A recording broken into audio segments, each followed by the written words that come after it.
দর্শক, বাংলাদেশ সিলেট আম্বরকানা থেকে সাপবাজার হয়ে এখানে মন্দিরে আপনারা আসতে পারবেন। জায়গাটা অনেক সুন্দর। মহালক্ষ্মী কৃপাপীঠ সমরানন্দ। আপনারা যদি আসতে চান আসতে পারবেন। জায়গাটা খুব সুন্দর। এই যে পাহাড়ের ভিতরে বাগান, চা বাগানের ভিতরে মন্দিরটা রয়েছে।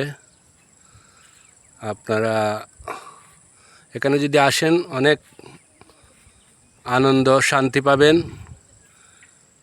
এই মহালক্ষ্মী কৃপাপীঠ সম্বরানন্দ গেটে আছি আমরা। তারপরে ভিতরে যাচ্ছি, মন্দিরের ভিতরে।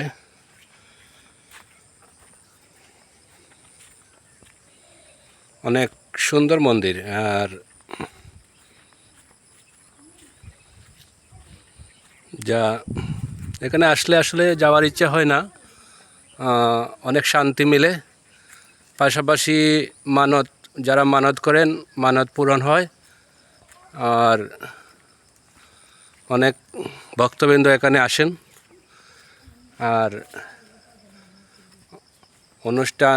অনেক অনুষ্ঠানও হয়। আজকে হয়তো অনেক ভক্তবিন্দু থাকেন, প্রায় ভক্তবিন্দু থাকেন এখানে। মন্দিরটা আপনারা দেখতে পারেন। অনেক সুন্দর মন্দির, বাগানের ভিতরে চারিদিকে পাহাড় আর পাহাড়, চা বাগান রয়েছে। আপনারা দেখে অবশ্যই শান্তি পাবেন। বাংলাদেশ সিলেট আম্বরকানা থেকে শালিটিকর হয়ে আপনার সাবের বাজার হয়ে তারপরে এখানে আসতে হয়। খুব সুন্দর মন্দির। এই যে দেখেন পাহাড়, জঙ্গল, চা বাগান, অনেক সুন্দর মন্দির রয়েছে। চারিদিকে শান্তি, যেটা বাস্তবে আসলে আপনারা দেখতে পাবেন। খুব সুন্দর মন্দির। আমি যদি আর একটু ভিতরে যাই,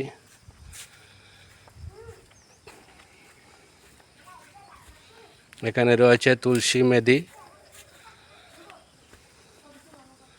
তারপরে আর একটু ভিতরে যদি যান,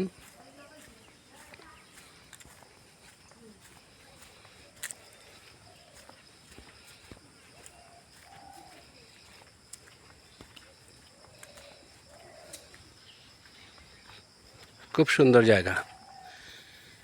এই যে এখানে রয়েছে শিব মন্দির, শিব স্থাপনা আপনারা দেখতে পাচ্ছেন। এখানে মানত করলে অনেক মানত পূরণ হয়। অনেক ভক্তবৃন্দ আসেন। আজকে হয়তো ভক্তবৃন্দ নেই, আমরা অবসর সময় এসেছি। তারপরে রয়েছে শ্রী শ্রী কাল ভৈরবতলা, শ্রী শ্রী শ্রী শ্রী কাল ভৈরবতলা। হ্যাঁ, এখানে এই যে উনি এখানে আছেন। অনেক ভক্তবৃন্দ এখানে আসেন, অনেক ভক্তবৃন্দ আসেন। এখানে আসলে মানত করেন, মানত করলে মানত পূরণ হয়। আপনারাও আসতে পারেন।